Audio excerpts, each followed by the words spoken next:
abantu benshi barahumuritse, abantu abasinga bagumu, abo twabashije kuvugana, abo twagende ko nabo, abo twabashije kubonana, abo betwara baganye, namwe ubwanyu nabizi ko muhumuritse, namwe ngamwe kimanyi nti kandi n'umuntu mu by'ukuri utarahumurika ate n'umuntu ate n'abakuguma ahumurike. akumiretera. Mfite impamvu nyinshi zitumye mpumurika, Ensonga nyingi ezindeetedde okuguma, ariko impamvu ya mbere nayo iruta izindi zose, naye ensonga esookera ddala esingire endala zonna ni ukuri nuko ndashidikanya yaho muri mu ijuru. Amen. siwakanya nti mukyala wange ali mu ggulu. Mbanza mbwira abantu igihe cyinshi, Ngamba abantu ekiseera ekisinga ababwira ngo ibi byo tuvuga turi abavugabutumwa ntabwo ari imigani y'Abanyamulenge, ne mbagamba nti bino bye twogera nga tuli babuulizi si ngero ez'Abanyamulenge, ntabwo ari inkuru z'imbalirano. si mawulire Iwacu no mu ijuru. waffe mu ggulu. Amen. Ntabwo ari igipindi cy'uko turi kukiriye, si nti just tuli wano tazze kukunguluga, ntabwo ari amagambo y'abazungu. si na bigambo by'abazungu. Iwacu no mu ijuru. Ewaffe mu ggulu. Aho ngaho iwacu, Awo ewaffe apana mu kajengwe kuko ariho mvuka, nga si mu kajembwe wenzaalibwa, naho muri ntabwo ari mu kajengwe, Nehumure si mu kajembwe, nta nubwo ari kwa Masata havuka, si naho wazaalibwa, naho muri ari mu ijuru. ali mu ggulu. Ngiki kiteye guhumurika. Ekyo kye kindeetedde okuguma. Icya kabiri, Ekyokubiri,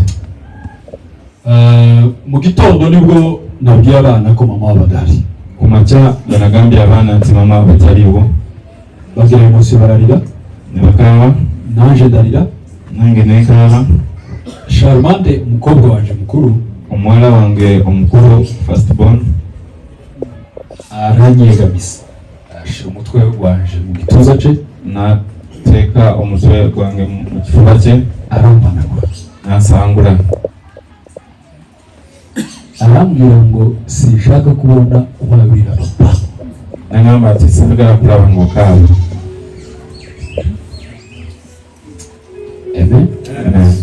Nuko icyo ni ikindi nacyo mu by'ukuri candemye umutima, Ekyo nakyo kirala kyangumiza.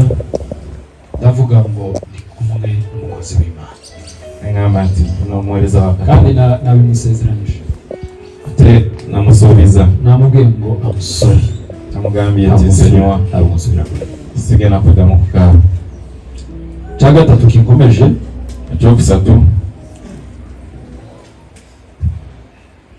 abantu benshi twavuganye ku matelefone, abantu abasinga betwogedde ku masimu, abantu benshi twavuganye turebana, abantu betwogedde nga tulaba, abanyandikiye amamesaje, bampandiikidde messages, bambwiye ngo turabizi ko uri umukristo, bangambye nti tukimanyi oli mulokole, ngo kandi ngo hari abantu benshi nti ate waliwo abantu bababwiye amagambo ngo benshi begagamba muri iki ebigambo gihe, ebingi mu kiseera kino nga ntabwo kyatulimu, tukwihanganisha ngo nk'umuntu udakijijwe. nti tetugenda kugumya ng'omuntu atali mulokole. Noneho hariho n'abanyibukije n'aho navuze amagambo menshi aremereye, Ebyo n'abanzijukiza we nayogera ebigambo bavuga ngo ebingi bahumurika kuri uno munsi. neŋŋamba nti bwe mba sigumye ku lunaku luno Reka mpindukirire abapasiteri, bankyokera abasumba, noba mpinduye ubusa kwizera kwanje. mba okukkiriza kwange mba nkufudde. Za bitaramo byose twahuye byo guhumuriza abandi, ngafata mikorofone Kalabungana zonna ze twasizinkaniramu ne nkwata akazindalo ne kumubagira kwabo Buganda, nkwiye kubabwira na hamwe uno munsi. ne wano nyina okubikola ne mbagamba. Ejo bundi twari barezera Paul, Juzi twali owa Reverend Paul turasirimba uzure mashiko mu gihugu rwose. ne tuzina ne Twakoraga ngo tugaana. twari twishimiye kubera ko ise wa Paul yapfuye, Olowooza twali tusanyuse nti taata wa Paul yali afudde. twari twishimiye kuko mu ijuru ari iwacu. Twali tusanyuse nti mukulu waffe. Byaduteye kuvuga wa munsi, Ekyatuleetera okuzina ku lunaku n'uyu olwo munsi nicyo tudutera kuvuga. ne kaakati kye kituleetera okuzina. Ntabwo nahagaze iwanyu mu biryo by'iwanyu Saayimirira mu kukungubaga kw'ewammwe ngo mbabwire amakuru asa ko kubashusha mu mitima ngo muze ntamushusha. mbagambe amawulire agabakyamula mu mitima. Hakika ndi imbere y'Imana mu ijuru. Mazima ndi maaso ga Katonda eggulu gye liri. Tuzamura amaboko. Tubanike emikono fe. Haleluya.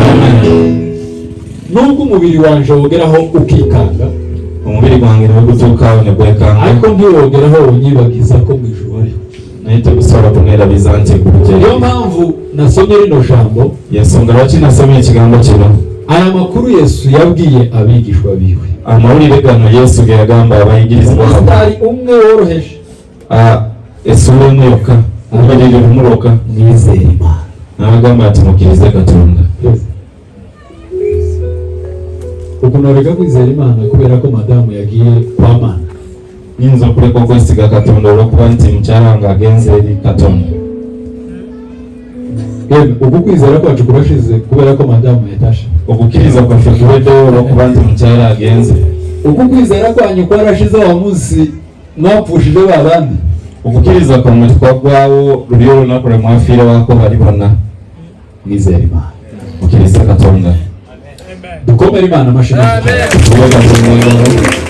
Icyanyuma ikisembayo wenda umwanya uzaboneka wo gutanga ubuhamya. Olunaku ndagira ngo mbashimire mwese. Njagala kubebaza mwenna. Nta zina ry'umuntu mvuga, sigenda kwogera linnya lya muntu. Bene wacu mwese mbaha muri iki kibanza, bannaffe mwenna abali mu kifo kino mwagize neza, mwakoze bulungi. Imana ibahe umugisha. Katonda abahe omukisa. Katonda abahe omukisa. Mwera abari epfo ntari kubona, abali wansi bonna tali mu kulaba, abari epfo ntari kubona, sayidi eyo, abahagaze haruguru ntari kubona, abayimiridde eri ekyengulu, abo turi kumwe hano muri tente ntambona, abali wano mu maaso gange mu tente, abasaza bacu biriho hano, abakadde baffe abasibye abandi wano, batuganirije ibintu byiza, ate batunyumiza ebintu ebirungi. bavandimwe mwakoze ikintu cyiza, abooluganda mwakoze ekintu ekirungi, nubwo ntosubira kubashimira newe mbasizeemu uko mungana mwese munanga mu byubahiro byanyu, mu bitiibwa byammwe, mu mazina yanyu, mu manya gammwe, mu mirimo yanyu, mu mirimu gyammwe, mu byo mukora, mu byo mukola uko byonna, mungana. bwe mutya mwenkana. Ijambo rimwe gusa mubasaba, ekigambo kimu kyokka kyenyinza obbasaba. Imana ibahe umugisha. Katonda abahe omukisa.